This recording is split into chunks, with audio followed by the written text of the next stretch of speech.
죄를 지은 사람은 아무 일도 없는 것이라고 스스로 위안을 하지만 그 내면 깊숙한 것에는 죄에 대한 결과를 두려워하고 있는 것이 공통적인 마음이 아닙니까?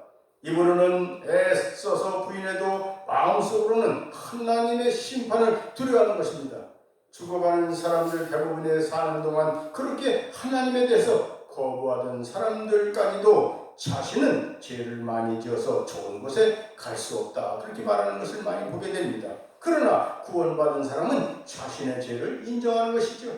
우리는 우리가 행한 일에 상당한 보응을 받는 것이 이에 당연하기에 오늘 47절에 보니까 이 세상 모든 사람은 죄가 있다는 것이죠. 그러나 죄의 문제를 해결하고 죽음을 맞이하는 사람이 있는가 하면 죄의 문제를 해결하지 못한 채 죽는 사람이 있다는 것을 우리가 두 사람을 보게 되죠.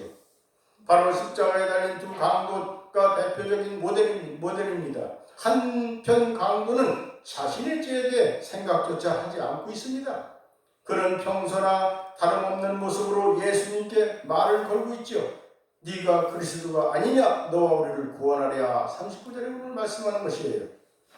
어떻게 해서든지 의지를 모면해보려고 생각만이 이 사람의 머리를 꽉 채우고 있을 뿐입니다.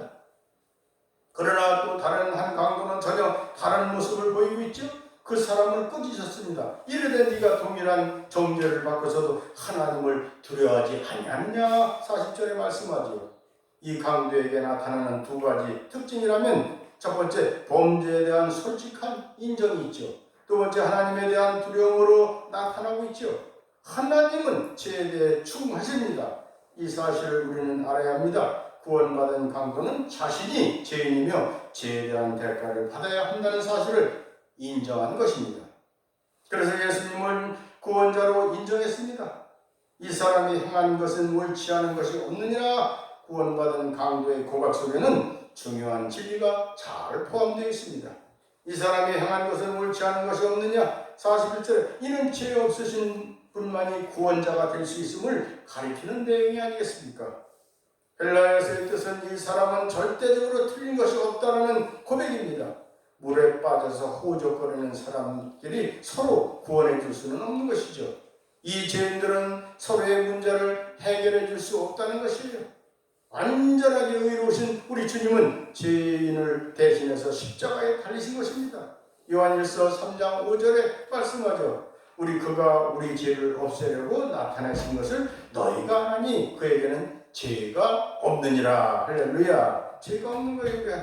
그래서 사도 바울은 고린도후서 5장 21절에서 그렇게 말씀하고 있습니다. 소리칩니다. 하나님이 죄를 알지도 못하신 이를 우리를 대신하여 죄로 삼으신 것은 우리로 하여금 그 안에서 하나님의 의가 있게 하려 하심이라. 예수는 우리의 범죄함을 위해서 내어주게 됐습니다. 그것도 우리를 의롭다고 해서 살아났다. 로마서 4장 24절에 그렇게 말씀하고 있죠. 우리를 위해서 그래서 부활하셨다 이 말씀이죠. 십자가 위에 있는 예수님을 보십시오. 왜 예수님이 십자가에 달리셨을까요? 바로 죄를 짓고 죽어가는 이 죄를 위해서 죽어가고 계시는 것이죠. 사람들은 말로써 위로하고 구원해 주려고 하지만 예수님은 자신이 십자가에 죽으신 구체적인 행동으로 우리를 구원하시는 분이다. 그 말씀이에요. 그래서 한 강도는 하나님 나라가 있음을 인정했죠. 당신의 나라에 임하실 때 나를 기억해달라고 42절에 오늘 고백하고 있지 않습니까? 하나님 나라에 대한 믿음이 고백입니다. 당신의 나라에 임하실 때 나를 기억하소서. 42절에 이 강도는 하나님 나라를 믿고 있어요. 그리고 또 하나님 나라가 있다는 사실을 믿고 있는 것이죠. 죽어가고 있는 사람의 입에서 하나님의 나라에 대한 고백이 나오고 있지 않습니까? 이는 인생이 죽음으로 모든 것이 끝나지 않는다는 사실을 잘 보여주고 있는 것입니다. 그래서 죽은 이후에 예수님이 자신을 알아달라고 원했지 않습니까? 당신의 나라에 임하실 때 나를 기억해달라고 42절에 말씀하죠. 이 강도에게는 소박한 소원이 있습니다. 다만 하나님 앞에서 자신이 알려지기를 간절히 원하고 있습니다. 하나님 나라에 들어가 주님이 알려주시기만 원하는 간절한 열망이 이 청년이 천국에 들어갈 수 있었던 이유 아니겠습니까? 나는 당신이 죄 없는 분으로 오셔서 나의 죄 때문에 죽는다는 사실을 믿고 있습니다. 당신의 나라에서 나를 기억해달라고 그러지 않았어요? 사람에게 이런 열망이 있다면 예수님을 믿지 않을 사람이 어디가 있겠습니까? 그래서 예수님의 답변은 내가 진실로 내게 이르노니 오늘 네가 나와 함께 낙원에 있으리라. 43절에 구원받고 그 다음에 낙원에 간다는 것이에요. 머물렀다가 가는 게 아니라 오늘 낙원에 있으리라 그랬잖아요. 예수님을 멸시하며 조롱하던 강도가 내가 그리스도가 아니냐, 너와 우리를 구원하려는 야유 섞인 비방에도 불구하고 예수님은 침묵하셨다 그랬어요. 요한복음 9장 31절에 그렇게 말합니다. 하나님은 죄인을 듣지 아니하신다 그랬어요. 죄인을 듣지 않으셔요. 죄인의 소리를 하나님께 들리지 않는다는 것이에요. 그러나 회개하는 강도를 향해서 주님은 고개를 돌리십니다. 그리고 말씀하십니다. 예수께서 함께 하실 것을 알려주셨죠. 회개한 강도를 바라보시며 내게 진실로 이르노니 네가 네와 나와 함께 낙원에 있으리라. 회개한 자와 함께 하시겠다고 우리 주님이 약속하시지 않았습니까? 누구와 함께 하느냐는 것이 세상 사람들의 관심입니다. 주님과 함께하는 삶이 영원히 계속될 것임을 잘 약속하고 있는 것을 보게 됩니다. 볼지어다 내가 문 밖에 서서 두드리노니 누구든지 내 음성을 듣고 문을 열면 내가 그에게로 들어가 그와 더불어 먹고 그는 나와 더불어 먹으리라. 계시록 3장 20절에 그렇게 기록하고 있지 않습니까? 귀한 분, 좋은 분, 너무나도 완벽하고 사랑이 많으신 분과의 영원한 삶이 바로 천국의 삶이라는 것이죠. 그래 천국의 삶은 얼마나 좋습니까? 그것은 근심 걱정 없고 눈물도 없고 아픔도 없고 고통도 없고 12진주 대문에다 정금길에다 얼마나 좋은 것입니까? 보석으로만 장식이 됐어요.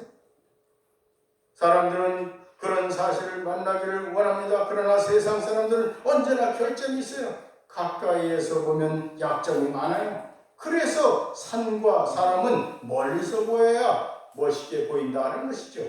주님은 직접 함께 있어야 그분과 함께함이 얼마나 큰 기쁨이며 영원한 행복임을 알게 되는 것입니다.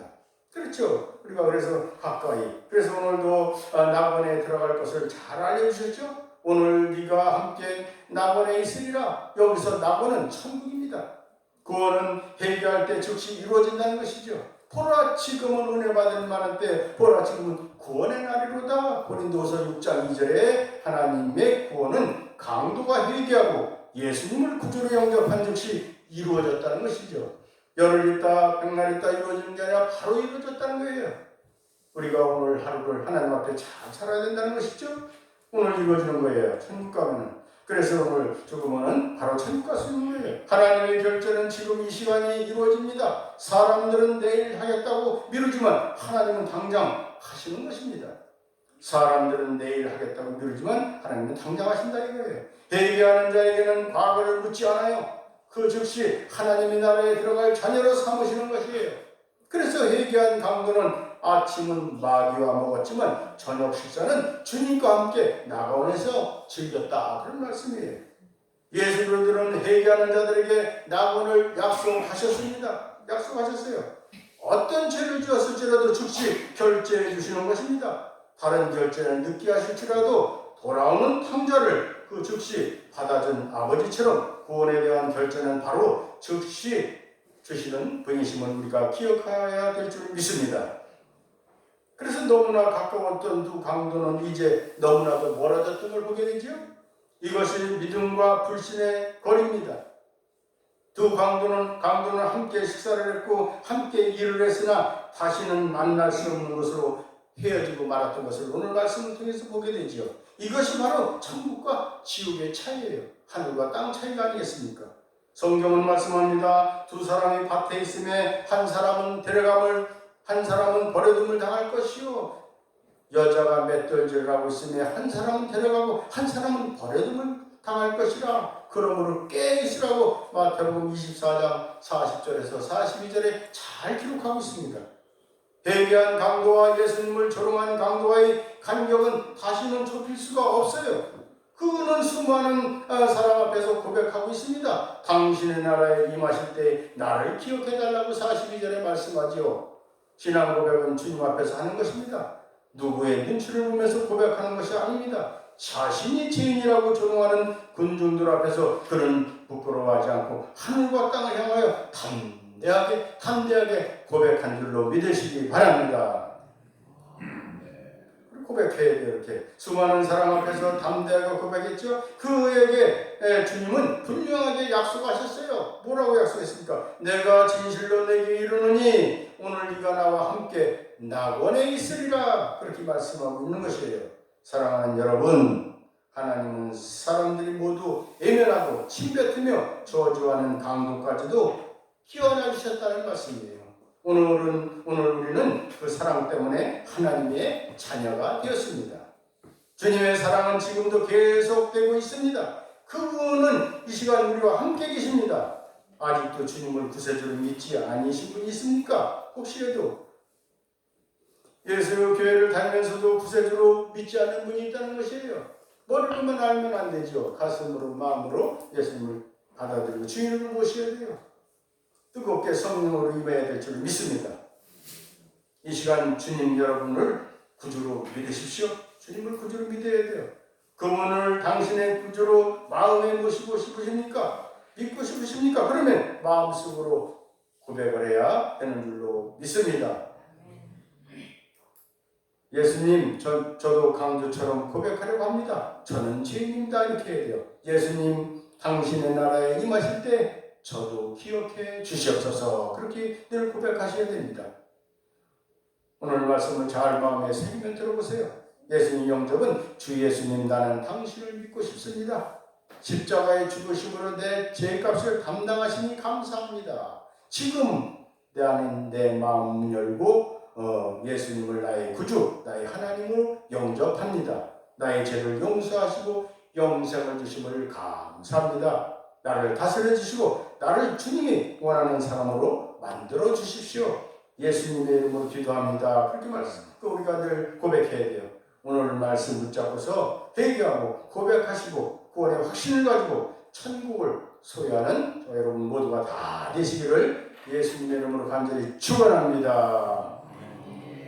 기도합니다. 회개하고 돌아오는 자를 또 기다리고 기뻐하시는 우리 주님, 오늘도 회개하고 천국을 소유할 수 있도록 성령이여 인도하여 주시옵소서. 예수 그리스도의 이름으로 간절히 기도 올리옵나이다.